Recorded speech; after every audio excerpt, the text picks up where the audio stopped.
Katika kaseti hii utasikia mafundisho ya neno la Mungu katika siku mojawapo ya Bwana yakiletwa kwetu na askofu mkuu wa kanisa la Full Gospel Bible Fellowship, Askofu Zakaria Kakobe.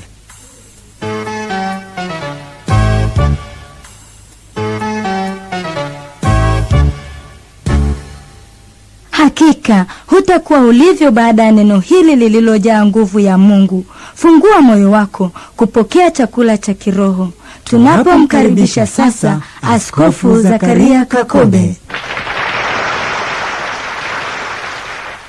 Tumwombe Mungu. Mungu wetu, asante kwa sababu umetufundisha juu ya kuomba mara nyingi, na hata tena na tena tumesikia kutoka kwako kuhusu kuomba, na wengi wetu hata sasa umetutumia kwa kipekee kutokana na maombi yetu. Umetufundisha kuomba tangu tulivyokuwa watoto wachanga kiroho,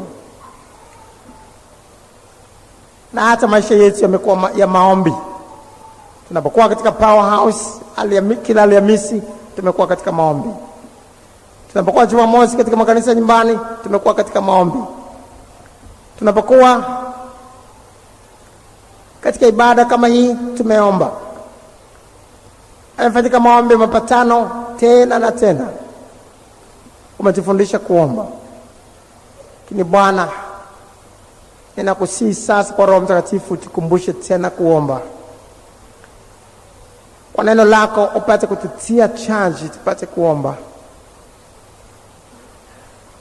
ili Bwana tupate kuona mambo makubwa uliyokusudia kwetu yakitimia katika jina la Yesu. Amen.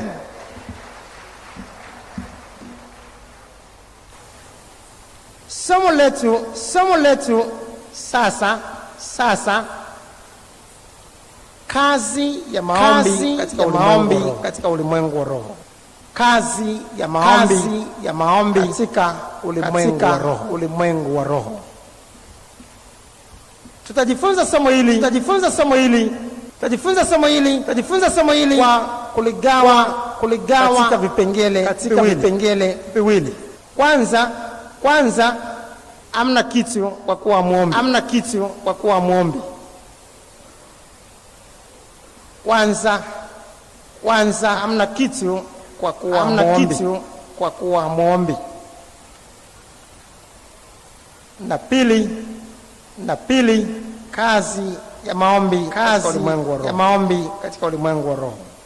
Kwanza, hamna kitu kwa kuwa hamuombi.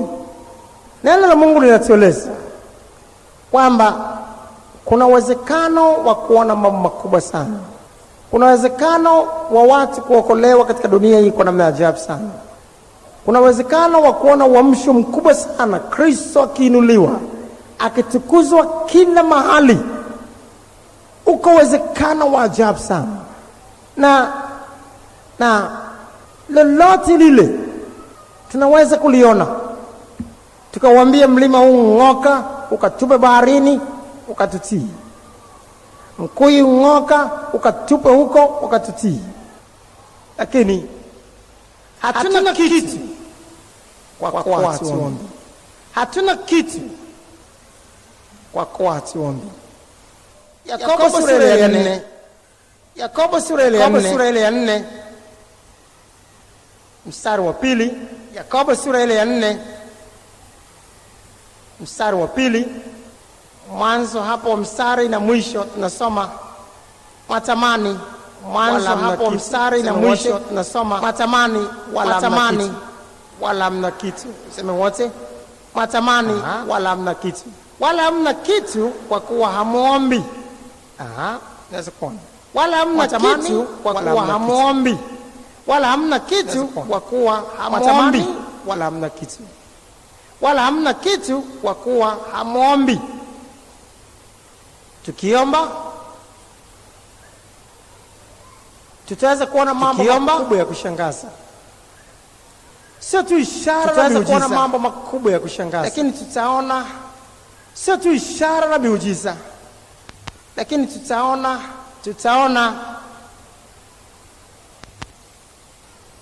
tutaona watu ambao hawajaokolewa. Tutaona watu ambao kutisha sana hawajaokolewa. Angalia Zaburi kwa namna ya kutisha sana. Sura ya 2, angalia Zaburi sura ya 2 mstari wa 8. Mstari wa 8. Labda tuanze mstari wa 7 mpaka mstari wa 7. Nitaihubiri amri, mstari wa 8. Bwana aliniambia, nitaihubiri amri mwanangu, mimi leo nimekuzaa. Bwana aliniambia, uniombe, ndiye mwanangu, nami nitakupa mataifa kwa urithi wako.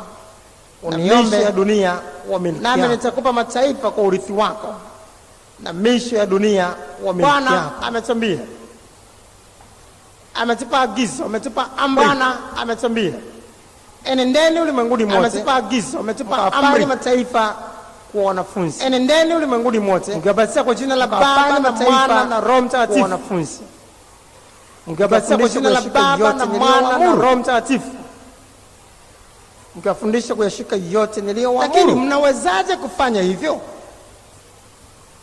Hamna kitu. Lakini mnawezaje kufanya hivyo? Mniombe. Hamna kitu. Na mkiniomba, mkifanya maombi, mniombe, nitawapa mataifa kwa urithi wenu. Mkiniomba, mkifanya maombi, nami misho ya dunia mataifa kwa urithi wenu. Mpaka misho ya dunia. Na misho ya dunia kwa miliki yenu. Ambapo injili haitapenya. Kila mahali mtapateka, mahali ambapo injili haitapenya. Kila mahali mtapateka kwa injili. Kila mahali mtapateka. Kila mahali mtapateka. Mniombe, nami nitawapa mataifa kwa urithi wenu. Mniombe, nami nitawapa mataifa kwa urithi wenu. Unaweza kuona? Uniombe. Unaweza kuona? Yohana, uniombe. Sura ile ya Yohana 14. Sura ile ya 14 mstari wa 12. Mstari wa 12 mpaka mstari wa 14.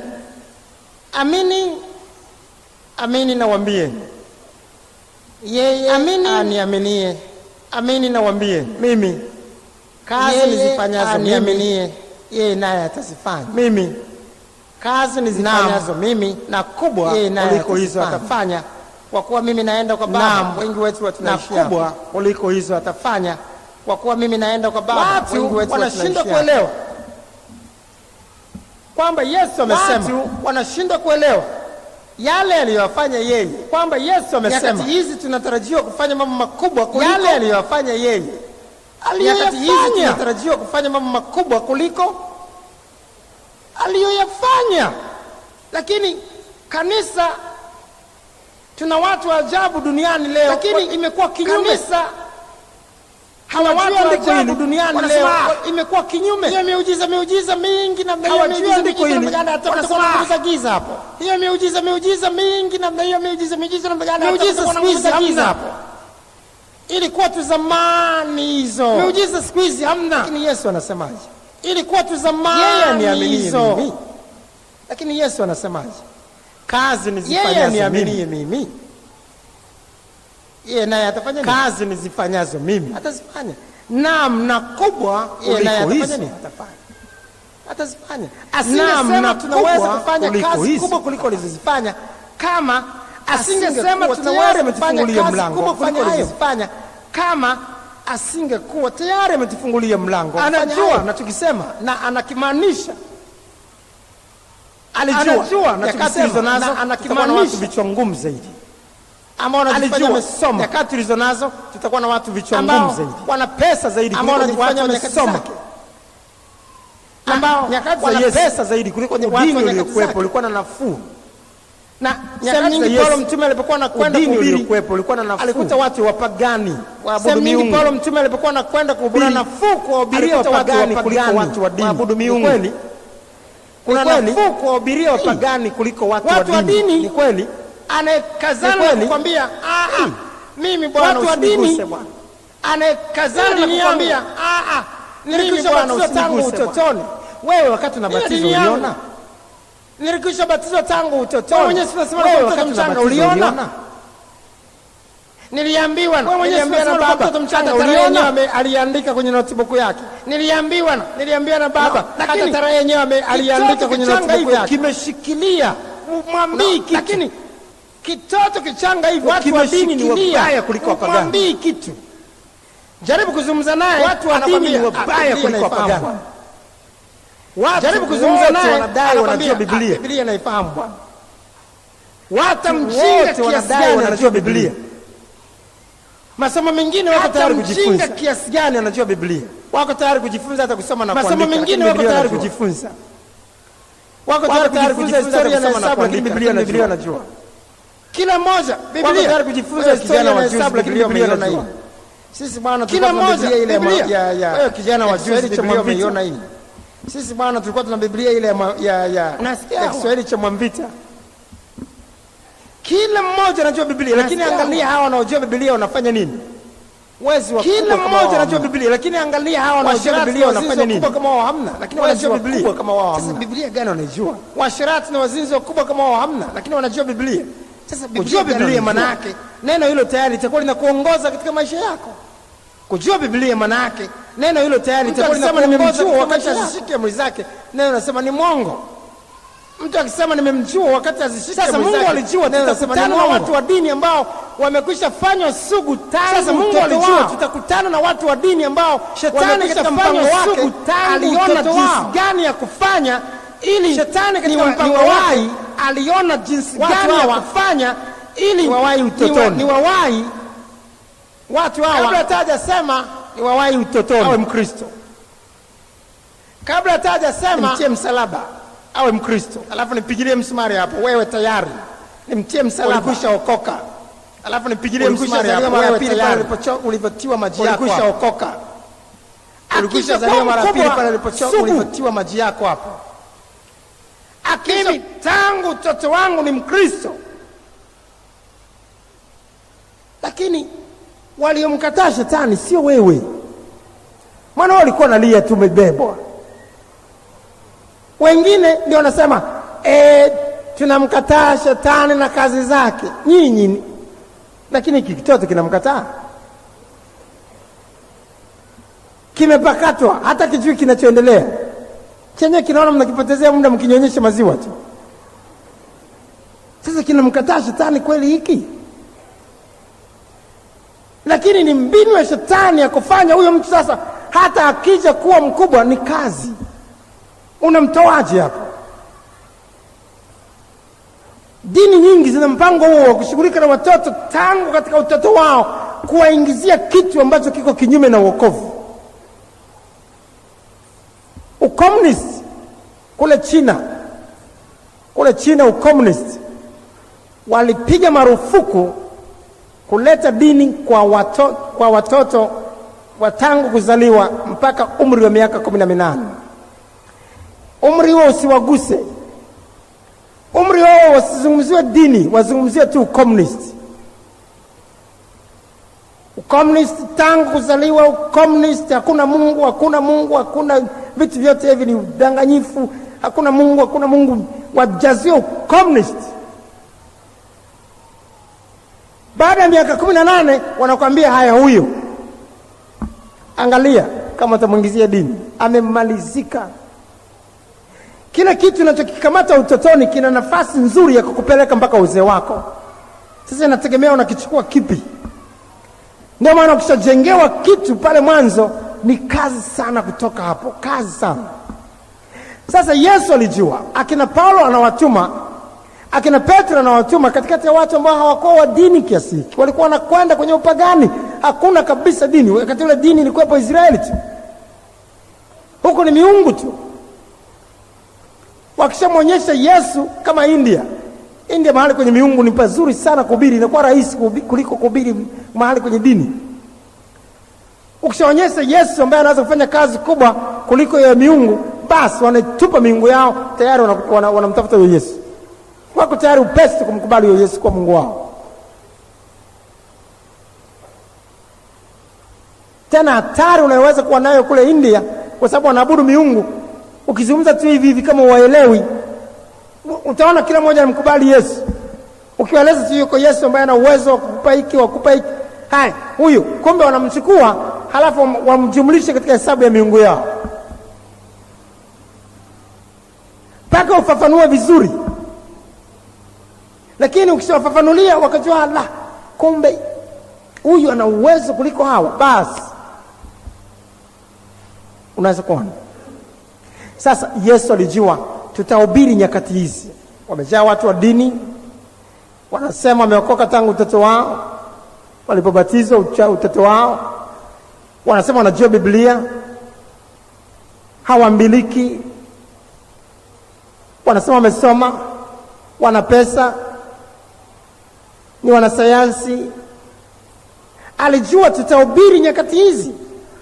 Kwa hiyo alijua sisi tunahitajika kufanya mambo makubwa zaidi kuliko aliyoyafanya ili tuilete dunia kwa Bwana Yesu.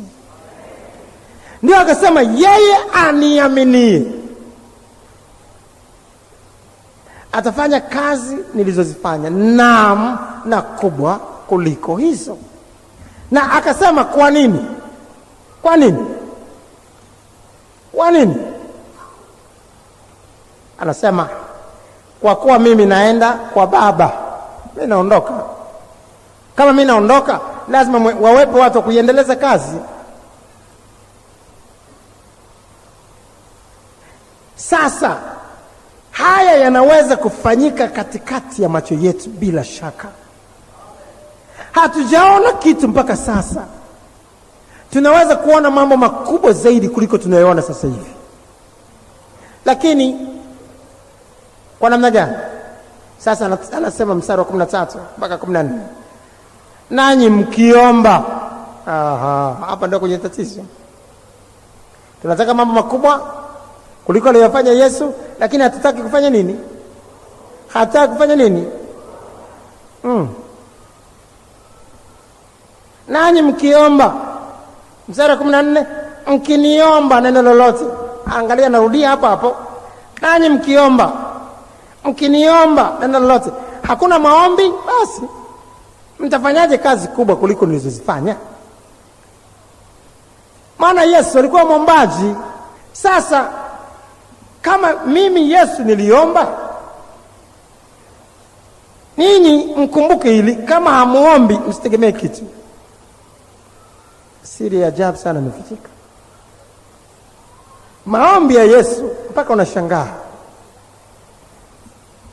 Yesu ni mwana wa Mungu. Alikuwa na karama zote. Hamna karama ilikuwa hamna kwake.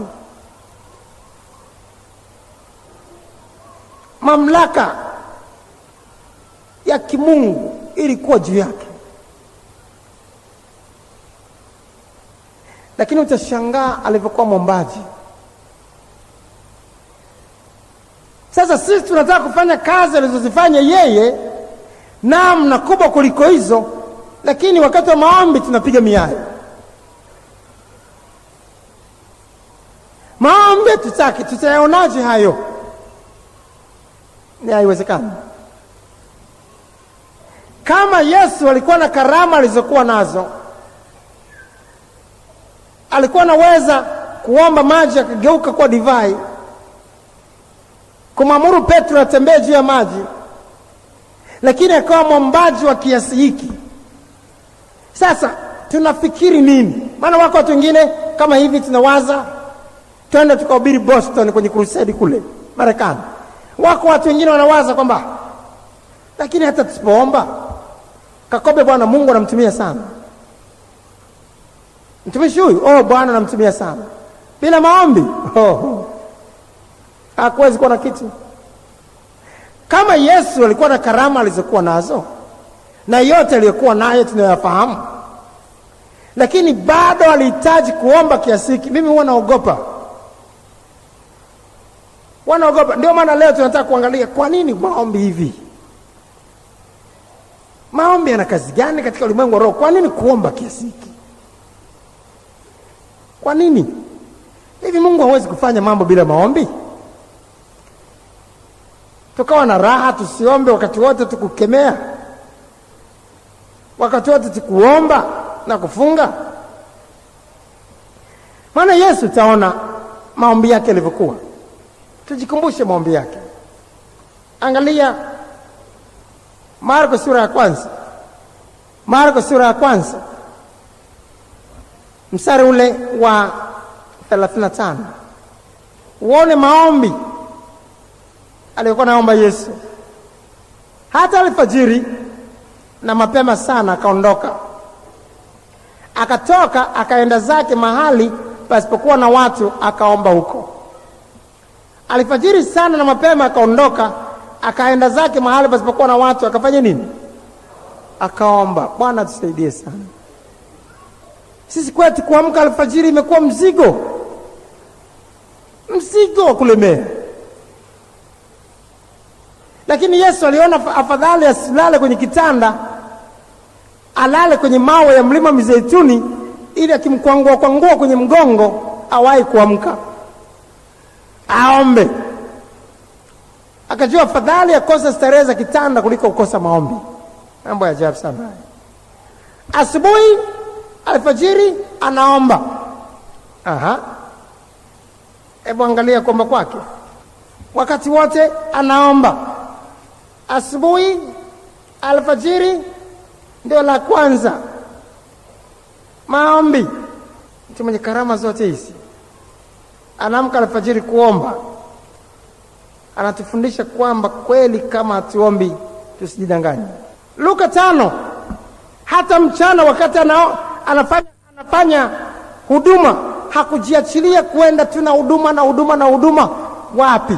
Alipoona watu wanamsonga, nataka tu kuombewa, alijua hakuna chochote anachoweza kukifanya kama anaombea tu watu bila kuomba yeye mwenyewe, atakuwa anaweka mikono tupu mikavu.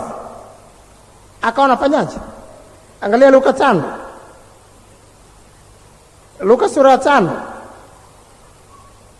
mstari wa 15 mpaka 16. Lakini habari zake zikazidi kuenea, wakakutanika makutano mengi wamsikilize na kuponywa magonjwa yao. Lakini yeye alikuwa akijiepua, akaenda mahali pasipokuwa na watu, akafanya nini? Kaomba. Bado anataka kusikiliza neno, bado anataka waombee, lakini akajua kama tu anawahubiri neno bila kuomba hakuna matokeo. Kama tu anawaombea na kuwekea mikono bila maombi hakuna matokeo. Yeye kwa sababu alikuwa katika ulimwengu wa roho, anajua kazi ya maombi. Mara moja hakujichukuliwa tu na huduma, hamna. Alijitepua, akajua hapa ataenda mkavu. Wengi wetu tunajipeleka tu ni huduma. Tuko tayari kufanya mambo mengine, kimbizana nayo, hapa tuko hapa. Lakini maombi, matokeo yake hatuoni chochote. Ni wakavu, hatuoni matokeo, hatuoni kazi za Yesu katikati yetu. Lakini yeye alijua kabisa hamna maombi, mambo yameharibika. Akajiepua, akawaacha wale wanaotaka kusikiliza neno. Lakini wengi wetu katikati yetu tuko tayari tu, ukiambiwa kuhubiri wakati wote tu, haya niko tayari. Wafundishe watu wa masomo ya mwanzo, haya walete. Wafundishe watu wa masomo, haya twende. Hujajiandaa hata kanisa la nyumbani, hata hujafanya maombi, haya unabeba somo huyo. Yesu hakuwa hivyo. Alipoona watu wanahamu kusikiliza neno, akajua kama anazungumza bila maombi, maneno yake yatakayokuwa yanatoka yatakuwa ni maneno yanayoitwa mwili. Mtu akihubiri kama mahubiri yake hayaambatani na maombi ya kutosha, maneno yake anayopeleka kwa watu yanakuwa mwili. Tuseme wote, maneno yake anayopeleka kwa watu yanakuwa mwili. Tena sasa mwili haufai kitu, umekufa. Mwili pasipo roho una uhai. Wepo roho, si ndio? Sasa kama unataka maneno yale unayohubiri yalete mabadiliko ya maisha ndani ya watu, lazima yawe maneno ambayo ni roho. Maana uhai uko katika nini? Roho. Roho ikiondoka na uhai umefanya nini? Umetoweka. Yesu alijua akiendelea tu kuhubiri tu hivi bila maombi, maneno yake yanakuwa mwili, na akasema mwili haufai kitu. Unaona? Angalia Yohana sasa. Yohana 6 mstari wa 63. Yohana 6:63. Roho ndiyo itiaye uzima, mwili haufai kitu. Sema wote, roho ndiyo itiaye uzima, mwili haufai kitu. Tena maneno hayo niliyowaambia ni roho, tena ni uzima. Watu wengi wanakwenda makanisani tangu utoto wao, lakini wanaingia, wanatoka, hawaokoki. Tena wakitoka nje ya makanisa wanapinga hata wokovu kwamba hauko. Unaona? Tatizo ni nini? Je, hakuna wahubiri huko makanisani? Hakuna wanaosimama kwenye mimbari kutoa mahubiri? Tele, sio tu wapo, tele tena na majoo ya kutisha. Wanahubiri, wamekuwa wanahubiri miaka yote, mtu anahubiria miaka 40-50, lakini habadiliki, ni mlevi vile vile. Ujue tatizo hapo, yale maneno ambayo mhubiri huyo anayozungumza ni maneno ambayo ni mwili, haufai kitu. Roho ndiyo itiayo uzima. Maana yake sasa, kama mhubiri unahubiri bila mtanguliza maombi, mahubiri yako yanakuwa mwili tu. Maana yake yamekufa, hayana uwezo wote wa kubadilisha mtu. Maana tatizo liko ndani ya moyo wa mtu, sio katika kichwa. Kwa hiyo kama ni maneno tu ya kimwili, hayawezi kumbadilisha mtu. Jaji wa mahakama anatumia maneno ya kimwili tu, tutakufunga miaka 20 jela na kazi ngumu ili ufundishwe kwa wengine. Tashangaa wala haifundishwe. Watu wanashangaa tu. Utakuta wengine wanasema, kama hujatiwa gerezani hujawa mwanaume bwana. Unasikia? Unasikia? Kwa sababu maneno yanakuwa mwili, yakiwa na uhai, yakiwa yana nguvu ya Mungu, yana uwezo wa kubadilisha. Ndio yalimbadilisha Sauli. Akasema tu maneno machache, Sauli, mbona unaniudhi? Ni nani wewe Bwana anayekuudhi? Tayari, kwa sababu ni maneno ambayo ni roho, yanapenya. Biblia inasema neno la Mungu lina nguvu. Ni kama upanga ukatao kuwili, linafanya mambo yote yaweze kuwa wazi, kama tutakavyoona sio muda mrefu hapa. Neno hilo sasa, kama sio roho, halifanyi kazi iliyokusudiwa, halina nguvu. Kwa hiyo wanakuja kwa Yesu, wanataka kusikiliza neno. Sasa wanataka kusikiliza neno gani? Akajua kama nahubiri amna maombi, nitakuwa natoa maneno ambayo ni mwili, yamekufa, hayana nguvu, yamekufa. Kumbuka, ili neno ambalo tunalisoma hapa, nyaraka tunazisoma hapa, ni nyaraka ambazo zinahitaji kufufuliwa na kufanywa kuwa hai kulingana na watu walioko. Waraka wa Paulo mtume kwa Wagalatia, sisi ni Wagalatia hapa. Waraka wa Paulo mtume kwa Waefeso, sisi ni Waefeso hapa. Hapa hakuna Mwefeso, wako Wasukuma na Wanyamwezi na Wagogo bwana. Kwa hiyo kama ukilisoma tu neno tu hivi kama lilivyo, Paulo mtume akawaambia Waefeso, akawaambia neno hilo ni mwili tu, lazima livuviwe. Roho Mtakatifu lazima livuviwe. Ndio maana Biblia inasema kila neno, anasema kila neno peke yake. Kila neno lenye nini? Lenye nini? Kuna siri kubwa hapo. Timotheo wa pili sura ya 3 mstari wa 16 mpaka 17. Timotheo wa pili sura ya 3 mstari wa 16 mpaka 17. Kila andiko lenye nini?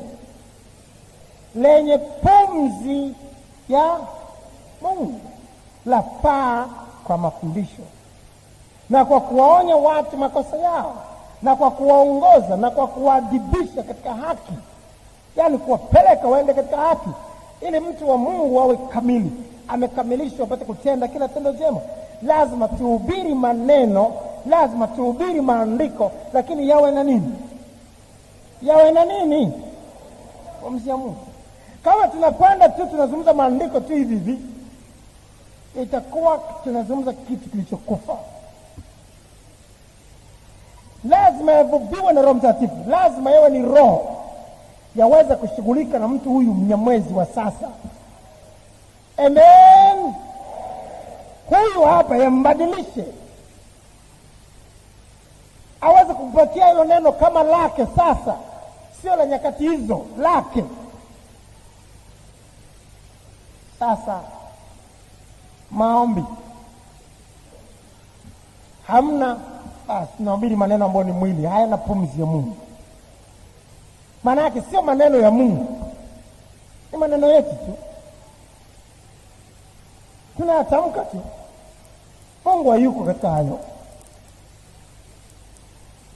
Yesu akajua kama anakwenda tu kuhubiri, anafundisha namna hiyo, watu hawezi kufaidika. Anajiepua, anaacha pirika hizo, anaenda kuomba. Sasa ndio maana anajiepua. Naweza kuona alfajiri ameamka kwenye maombi, mchana anafanya shughuli, anajua maombi ya alfajiri hajamtosha, bado anatakiwa kuomba tena. Alafu jioni tena amesharudi kwenye mahubiri na maombezi, anawaambia wanafunzi wakati wote alikuwa anataka kukaa na Yesu tu. Bwana Yesu, hubiri tukusikie. Bwana Yesu, fundisha tukusikie, neno lako tamu. Tuombe.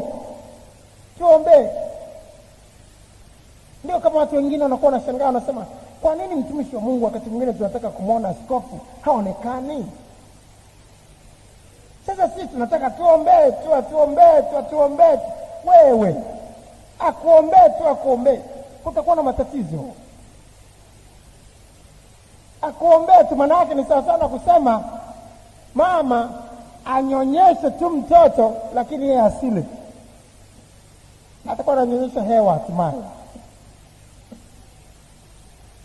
Haya, nyonyo, mtoto anavuta tupu, mwisho anapiga kofi. Mama, unanipa kitu gani nataka kionekane?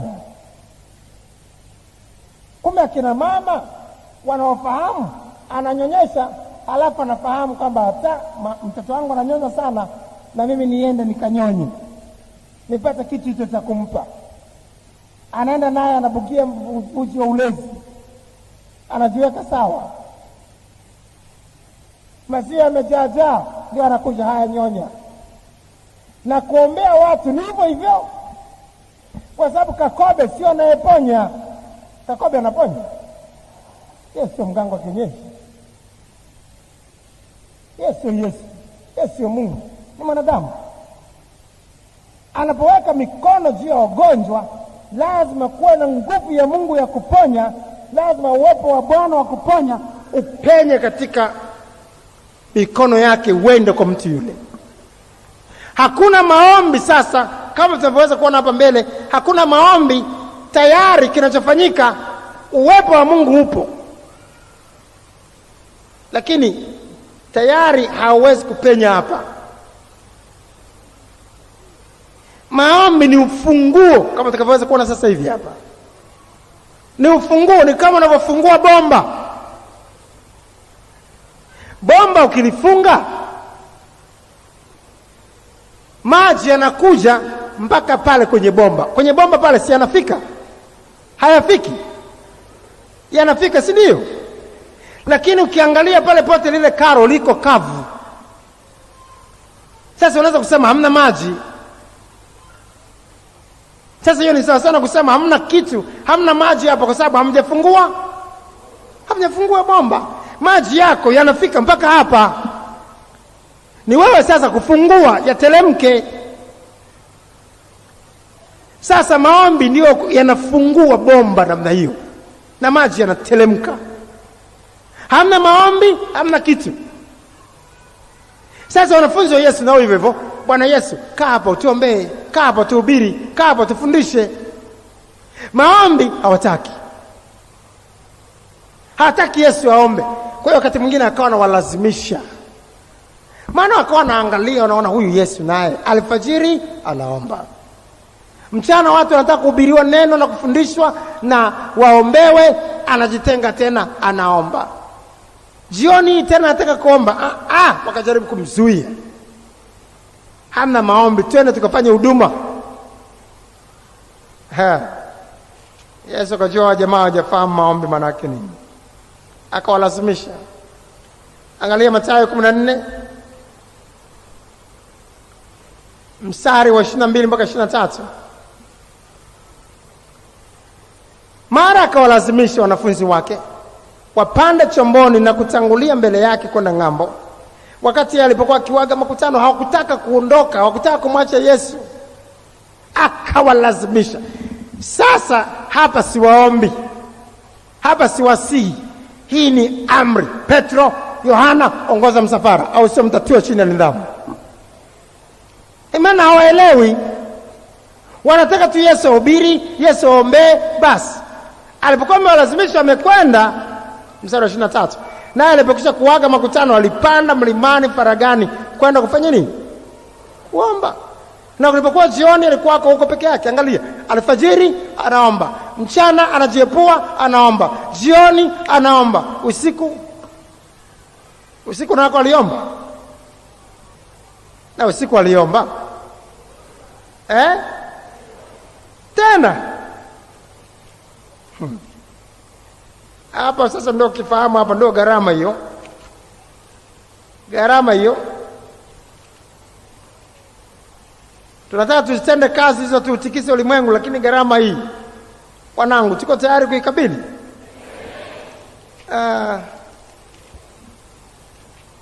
Sawa, kama Yemeni hiyo ni Yemeni ya kweli, kama tunaitendea kazi kweli, tutaona mambo makubwa sana.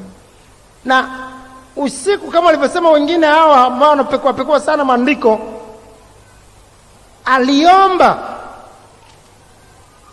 kwa uzito mkubwa sana. Na angalia Biblia yako sasa katika Luka 6 mstari wa 12. Luka 6:12, ikawa siku zile aliondoka akaenda mlimani ili kuomba, akakesha usiku kucha katika kumwomba Mungu. Bwana, alfajiri anaomba, mchana anaomba, jioni anaomba, usiku kucha maombi. Na maombi ya kwake yalikuwa ya kuugua. Analia sana na machozi. Analia. Yesu mwenye karama zote hizi analia. Analia, naomba. Na karama zote hizi, na uwezo wote huo, mwana wa Mungu analia katika maombi. Kuna siri kubwa hapa kwenye maombi ambayo hatujafahamu. Ndio maana tuombe. Waebrania 5 mstari wa 7. Yesu siku za mwili wake alimtolea yule awezaye kumwokoa na kumtoa katika mauti, maombi na dua pamoja na kulia sana na machozi. Akasikilizwa kwa jinsi alivyokuwa mcha Mungu. Maombi na dua pamoja na kulia sana na machozi ndio maombi ya Yesu. Alikuwa naomba, alikuwa anashindana katika maombi. Ni vita, ni mapambano na Ibilisi. Tunataka kuwachukua watu tuwalete kwa Yesu, ni mapambano. Anashindana. Utaweza kuona tuko hapa, utaweza kuona watu wanaomba, wako na imani, mwili hautaki kuomba. Mwili unafanya kazi ya Ibilisi. Hautaki kuomba. Unataka kuomba, fanya kitu kingine. Ukiamua tu kuomba, utashangali mwili linaleta mawazo chungu mzima. Wewe unaamka saizi ya nini? Utashangaa usingizi hapo ndio umenoga. Ile mwili linakwambia usingizi bado, malizia. Wewe zamu yako ni saa ngapi? Saa 9. Unaamka na Roho Mtakatifu amekuamsha saa 9 kasoro 10. Ile mwili linakwambia malizia tu dakika 10 kidogo usingizi. Kija kuibuka hivi 12 na robo.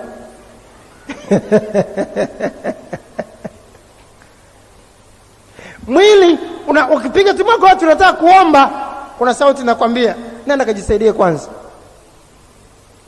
Mawazo chungu mzima ya kukutoa tu kwenye maombi. Unaona?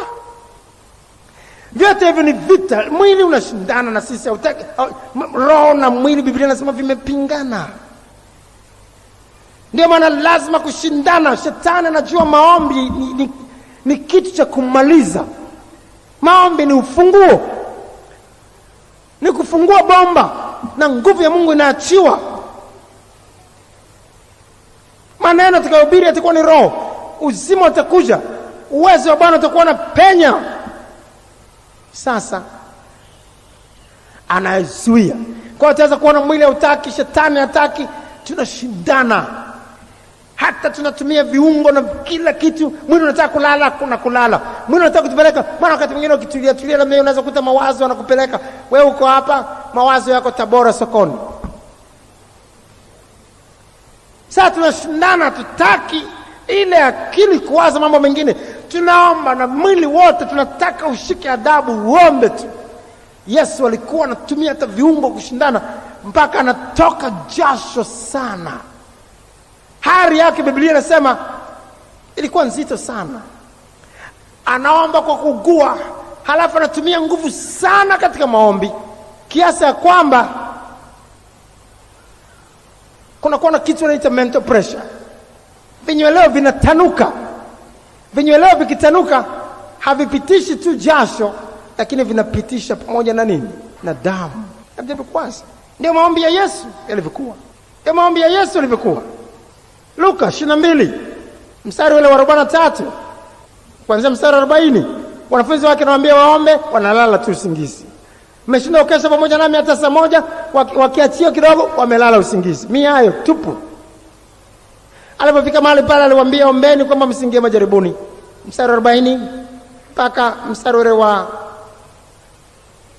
45 mpaka 46 sura 22. Alipofika mahali pale aliwaambia ombeni kwamba msiingie majaribuni. Mwenyewe akajitenga nao kama kiasi cha kutupa jiwe. Akapiga magoti akaomba akisema, Baba, ikiwa ni mapenzi yako uniondolee kikombe hiki, lakini si mapenzi yako bali yako yatendeke. Malaika kutoka mbinguni akamtokea akamtia nguvu. Ameomba mpaka nguvu zinamwisha, mpaka anatiwa nguvu. Tuna wakati kweli tunaomba mpaka nguvu inatuishia, mpaka tunamwambia Bwana nipe nguvu tena niendelee. Ndivyo alivyokuwa Yesu. Naye kwa vile alivyokuwa katika dhiki akazidi sana kuomba. Kumbe kadiri tunavyokuwa katika dhiki ndio tunatakiwa kuongeza maombi, lakini wengine wakiwa katika dhiki ndio wanaacha maombi. Akaomba sana, hari yake sasa jasho lake likawa kama matone ya damu yakidondoka nchi. Alipoondoka katika kuomba kwake akawajiwa wanafunzi wake, akawakuta amelala usingizi. Amelala. Hawa walikuwa na waza Yesu sana karama zote. Tulale tu tunaamka basi mambo yanajipa tu yenyewe. Yesu alijua sio hivyo. Sio hivyo. Lazima kuomba. Akasema sasa mkiniomba, nanyi mkiomba lolote, aniaminie atafanya kazi nizozifanya namna kubwa hizo kuliko hizo. Lakini mkiomba sio kama hamfanyi maombi.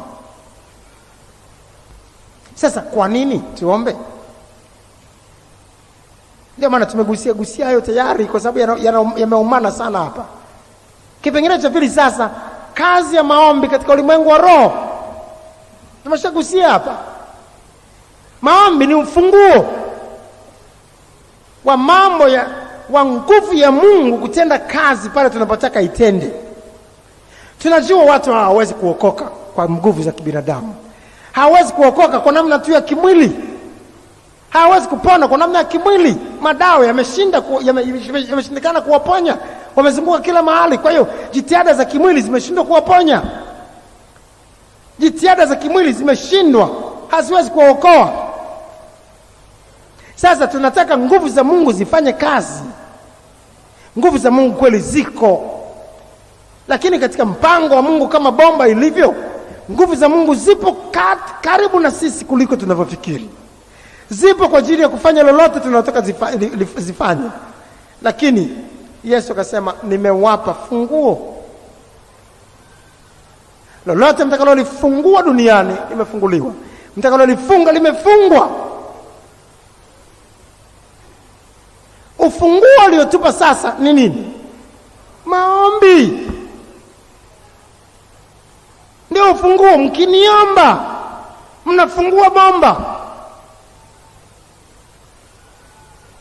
Utaweza kuona Yesu kabla akimaliza kuomba, akitoka Yesu, utaona mambo ya ajabu sana yanafanyika baada ya maombi. Fanya survey, turudi huko tulikotoka, uone baada ya maombi yake yanafanyika mambo gani.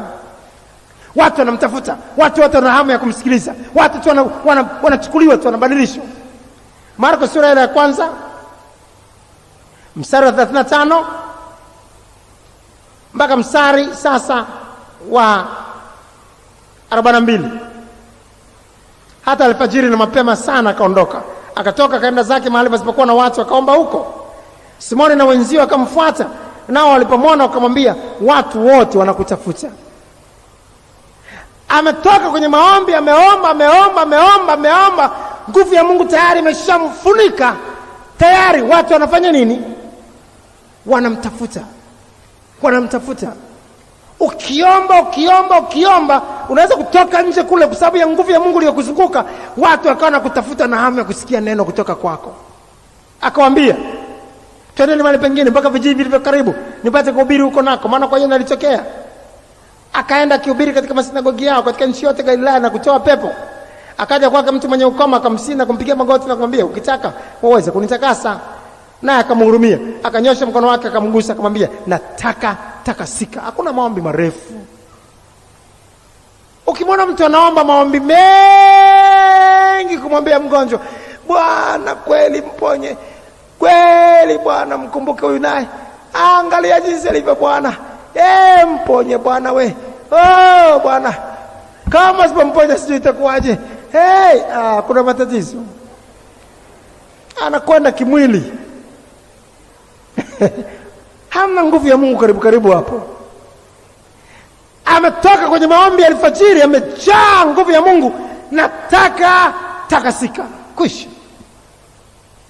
Na mara ukoma wake ukamtoka, katakasika. Naona maombi. Twende tuyafuatilie maombi. Tunasikia kabla kutembea juu ya maji, ndio maombi yaliyotangulia hapo. Yesu kabla kutembea juu ya maji, alipokuwa mlimani akajitenga faragani, akapokuwa mlimani akajitenga faragani, watangulia akajitenga faragani kuomba. Watangulia hapo ndipo alipotembea juu ya maji. Baada ya hapo ndipo alipotembea juu ya maji. Mathayo 14. Mathayo 14. Mstari wa 22 na 25. Mara akawalazimisha wanafunzi wake wapande chomboni na kutangulia mbele yake. Mara akawalazimisha wanafunzi wake wapande chomboni na kutangulia mbele yake kwa ng'ambo. Naye alipokuwa makutano, alipanda mlimani faragani kwenda kuaga makutano, alipanda mlimani Faragani, kwa jioni alikuwa kwa peke yake, na kile chombo kilikuwa jioni alikuwa kwa bahari yake, kinatapika sana na mawimbi, maana upepo ulikuwa uambisho sana na mawimbi, maana upepo ulikuwa uambisho. Ya 4 ya usiku Yesu akaenda akienda kwa miguu juu ya nini? Ya usiku Yesu akaenda akienda kwa miguu juu ya nini? Kabla kutembea kwa miguu juu ya bahari, kabla kutembea kwa miguu juu ya bahari, maombi ya kutosha. Uwezo wa Mungu kumfunika ukamfanya kufanya mambo yasiyowezekana. Uwezo wa Mungu kumfunika ukamfanya kufanya mambo yasiyowezekana kibinadamu. Hamna kitu kwa kuamua hilo tu. Hamna kitu kwa kuamua hilo tu. Akija kuombea watu yatatokea mambo ya ajabu sana. Akija kuombea watu yatatokea mambo ya ajabu sana. Yatatokea mambo ya ajabu sana. Yatatokea mambo ya ajabu sana. Katika Luka sura ya 5, katika Luka sura ya 5 15 bado tumesoma, lakini habari zake zikazidi kuenea na kutanika makutano mengi, habari zake zikazidi kuenea kwa kutanika magonjwa yao. Makutano mengi alikuwa akijiepua, akaenda mahali magonjwa na watu, lakini alikuwa akijiepua mistari niopata mahali sasa na watu akaomba. Ameletwa mtu mwenye mistari niopata hapa sasa, anachukuliwa na watu wanne. Ameletwa mtu mwenye yuko kwenye godoro, anachukuliwa na watu wanne. Nakwambia ondoka ujitwike kitanda chako. Nakwambia ondoka ujitwike kitanda chake. Lakini kabla ya hapo maombi yalitangulia chake. Lakini kabla ya hapo maombi yalitangulia. Hiyo ndio siri ya maombi. Maombi ni ufunguo. Ndio unaziachilia zile nguvu za Mungu sasa kufanya kazi. Ndio unaziachilia zile nguvu za Mungu sasa kufanya kazi. Maombi ndio yanafanya hilo neno tunalipeleka kwa watu liweze kuwa ni upanga ukatao kuwili wenye uwezo wa kugawanya kabisa nafsi na roho. Tukienda tukawahubiria watu tu hivi, hamna kitu. Hamna kitu. Hamna kitu. Waebrania sura ya 4 mstari wa 12 mpaka 13. Maana neno la Mungu li hai, tena lina nguvu, tena lina ukali kuliko upanga wote ukatao kuwili, tena la choma hata kuzigawanya nafsi na roho na viungo na mafuta yaliyomo ndani yake, tena lijepesi kuyatambua mawazo na makusudi ya moyo, wala hakuna kiumbe kisichokuwa wazi mbele zake, lakini vitu vyote viutupu na kufunuliwa machoni pake yeye aliye na mambo yetu. Neno la Mungu likienda linaofanya moyo kuwa mtupu, mpaka mtu anajiona kabisa kweli mimi ni mwenye dhambi, sifai, nahitaji msaada, na elimu yangu si kitu chochote. Lakini hakuna maombi tusitarajie chochote. Ndio maana Yesu alihitaji maombi, na alipata shida sana wakati wake, kwa sababu wanafunzi wake walikuwa wanalala tu usingizi. Kazi yote ikamwelemea. Paulo mtume na karama zote alizokuwa nazo, Biblia inasema miujiza kupita kawaida Mungu alifanya kupitia kwake. Lakini wakati wote alikuwa anadai maombi. Katika crusade zake anakwenda huko na kule kuhubiri, anakwenda huko na kule. Alijua kama watu waniombei nimekwisha, hakuna kitu, sitakaona chochote, sitamwona Mungu anatukuzwa. Uzito na nguvu yote ulikuwa kwenye maombi. Na ndio maana utaona wakati wote, ndugu tuombeeni. Ndugu tuombeeni. Paulo mtume anahitaji maombi. Anahitaji kuombewa. Anahitaji support, anahitaji kuungana na kanisa waombe ili mambo makubwa yafanyike. Angalia Tesalonike wa kwanza sura ya 5 mstari wa 25. Wathesalonike wa kwanza 5:25. Ndugu tuombeeni